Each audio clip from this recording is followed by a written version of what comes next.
Topic 4. The Thought Leader. Part 1. The Expert's Ceiling. You have the years of experience. You have the deep technical knowledge. You might even be the best in your field within your local office. But on the global stage, nobody knows your name. Why? Because being an expert isn't enough anymore. In the digital age, if you cannot communicate your why as effectively as your how, you will always hit a ceiling. Today, we follow Marcus, a brilliant data scientist who realized that perfect code is invisible without a perfect story. It's time to move from being an employee to becoming a thought leader. Marcus was a wizard of data. Based in Singapore, he could look at a chaotic set of numbers and see patterns that nobody else could. His technical English was flawless. He could write documentation that was as precise as a Swiss watch. For years, he believed that his work should speak for itself. He stayed in the background, avoided the spotlight, and let his managers do the talking. But Marcus was hitting a ceiling. Every time a major international keynote came up or a global strategy board was formed, they chose someone else. Usually, they chose people who were less technically skilled than Marcus, but much better at selling an idea. The turning point came when Marcus attended a global tech summit. He watched a speaker on stage talk about the future of AI. The speaker's data was shallow. Marcus knew he had 10 times the depth, but the audience was mesmerized. The speaker used metaphors. He told human stories, and he spoke with an authority bias that Marcus simply didn't possess. After the talk, a crowd of investors rushed the stage. Marcus realized that the world doesn't reward the best expert.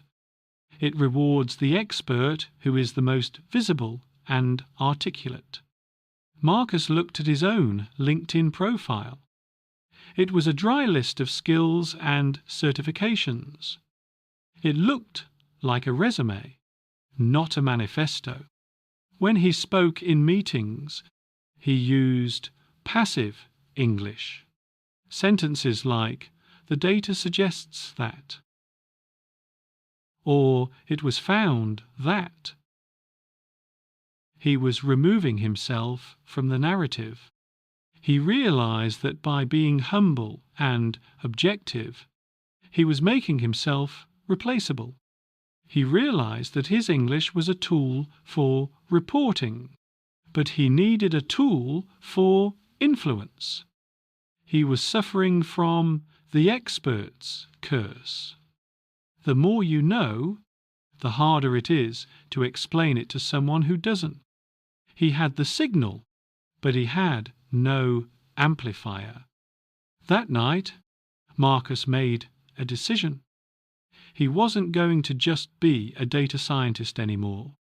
He was going to become a thought leader.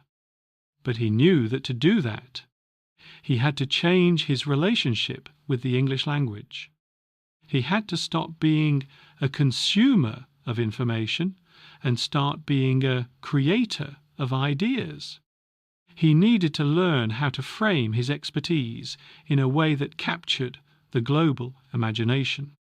If he didn't, he would spend the rest of his career as the engine of a car that someone else was driving. If you're tired of being the hidden genius and you're ready to start building your global authority, hit that like button and subscribe. We're about to follow Marcus as he learns how to refactor his personal brand and master the English of authority. Part 2. Authority positioning. Marcus realized that to break through his professional ceiling, He had to stop hiding behind his data and start standing in front of it. He began a process called authority positioning. The first step was a painful one. He had to kill his resume-style English. He looked at his LinkedIn headline, which simply said Senior Data Scientist, and changed it to something that communicated his unique value. Synthesizing chaos into strategy, helping global tech firms navigate the AI revolution. He understood that in the global marketplace, your headline isn't your job title. It is your promise of value. Next, he attacked his passive English habit. In his reports and presentations, he began replacing passive constructions with active ownership. Instead of writing, "The model indicates a 10% drop in efficiency," he started saying, "I have identified a 10% efficiency leak, and I am proposing 3 specific interventions to plug it." By putting the word "I" back into his English, he was taking responsibility for his expertise. He wasn't just an observer anymore, he was a protagonist. Marcus also realized he was a victim of the jargon trap. He used to think that using complex, technical words made him sound smarter. Now, he understood that simplicity is the ultimate sophistication. He began practicing the Elia technique. Explain it like, "I'm ambitious." He didn't dumb down his content, but he simplified his language so that a CEO could understand the impact of his work in 5 seconds. He began writing one short insight post on LinkedIn every Tuesday. He didn't post about his breakfast or his office view. He shared counterintuitive truths about data. He used a linguistic structure called the tension hook. He would start with a common belief, then immediately challenge it. Most companies think more data leads to better decisions. I found that more data usually leads to analysis paralysis. Here is why. At first, Marcus felt like an imposter. His quiet side told him he was being arrogant. But then, something strange happened. People started commenting. Not just his colleagues in Singapore, but developers in Berlin, managers in New York, and recruiters in London. They weren't just liking his posts, they were asking for his perspective. He was no longer just a Singaporean data scientist. He was becoming a global voice. He realized that by sharing his small insights, he was building a massive amount of social capital. His English was no longer just a tool for internal communication. It was a beacon attracting opportunities from across the world. Marcus was learning that influence isn't something you are given. It is something you build, one sentence at a time. Part 3. The Storyteller's Edge. Marcus had built his platform and changed his positioning, but he still faced a major hurdle. The boardroom boredom. He noticed that whenever he presented deep technical insights to non-technical executives, their eyes would glaze over within 5 minutes. He had the authority, but he didn't have the resonance. He realized that while data satisfies the mind, storytelling captures the heart. He began studying the linguistic architecture of the world's greatest TED speakers.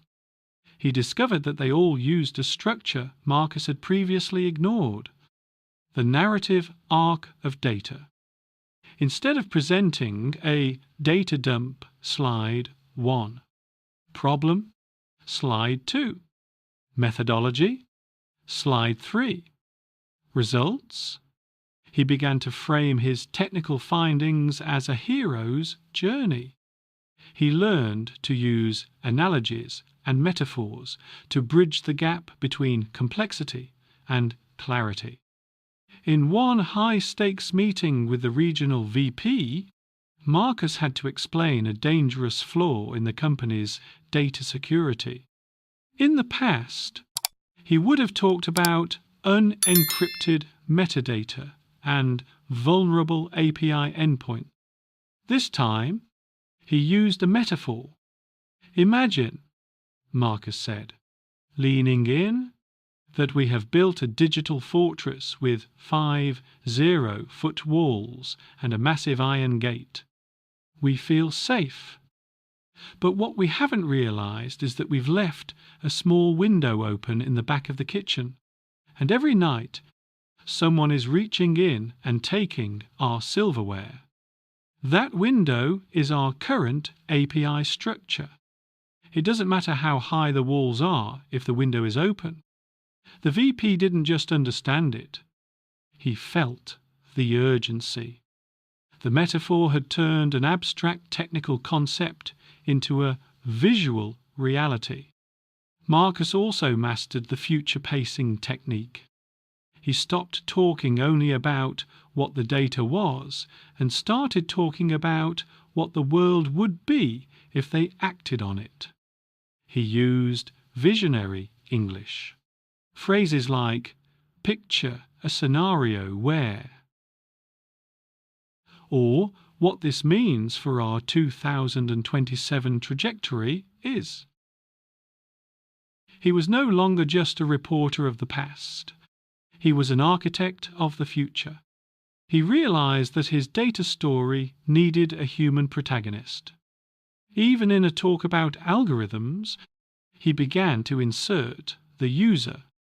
Instead of saying the conversion rate increased by 2%, he said, this change means that 10,000 more small business owners were able to secure their first loan last month. By connecting the zeros and ones to flesh and blood, Marcus made his expertise impossible to ignore. He was finally crossing the chasm from the smartest person in the room to the most inspiring person in the room. He understood that global influence isn't about how much information you can give. It's about how much meaning you can create. Marcus was no longer just calculating the data. He was narrating the future. Part 4. The global stage. The culmination of Marcus's journey arrived when he was invited to speak at the Global Innovation Summit in London. This wasn't a meeting with his local team or a small Zoom call. This was a stage shared with industry titans and global policymakers. Standing behind the velvet curtain, Marcus felt a familiar ghost of his old self whispering in his ear, "You're just a data guy. Stick to the numbers. Don't be too loud." But as he stepped into the light, Marcus realized he wasn't that person anymore. He didn't just have slides. He had a manifesto. He opened his keynote not with a chart, but with a stark question. How many of you feel like you are drowning in data but starving for wisdom? He used the power of the trio, grouping his ideas into threes to make them stick.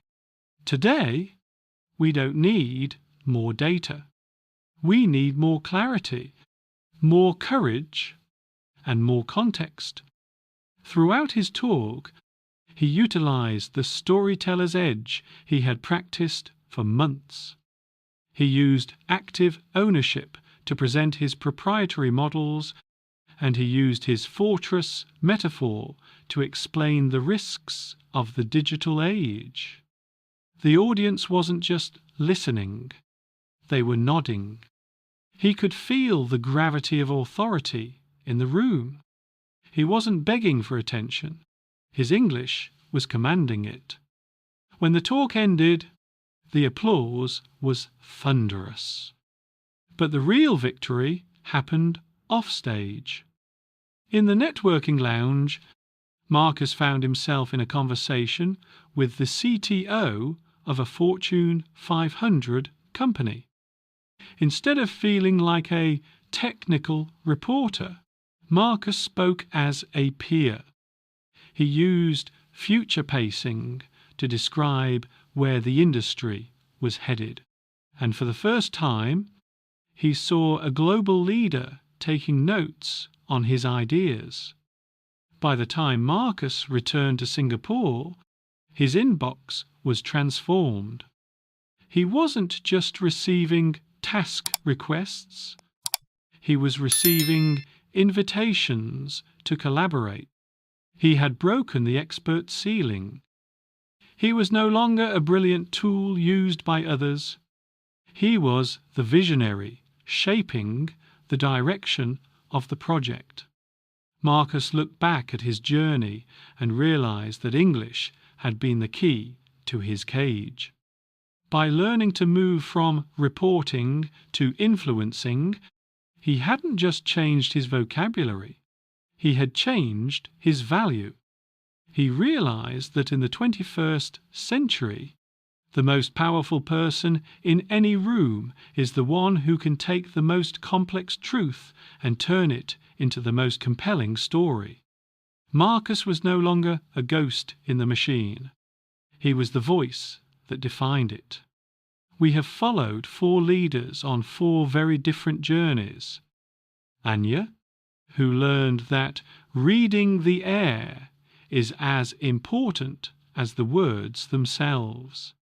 Hero, who transformed from a digital ghost into a virtual visionary. Elena, who found her fighting voice to navigate global conflict. And Marcus, who turned his technical expertise into global thought leadership. What all these leaders have in common is a single realization. English is not a subject you study. It is an identity you build.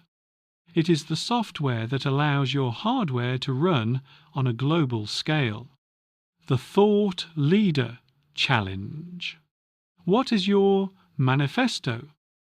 If you had 5 minutes on a global stage, what is the one counterintuitive truth you would share with the world? Write it down. Start speaking it. Stop being a passenger in your career and start being the driver. This concludes Season 3 of the English Oasis. If these stories have helped you see your own potential in the global arena, please subscribe and hit the notification bell. Your support allows us to keep telling these stories and building this global community. Share this video with one person you know who is a hidden genius, someone who has the expertise but needs the voice. Let's help them break their own ceiling. Thank you for being part of the Oasis. Stay global, stay curious, and keep building the leader within you.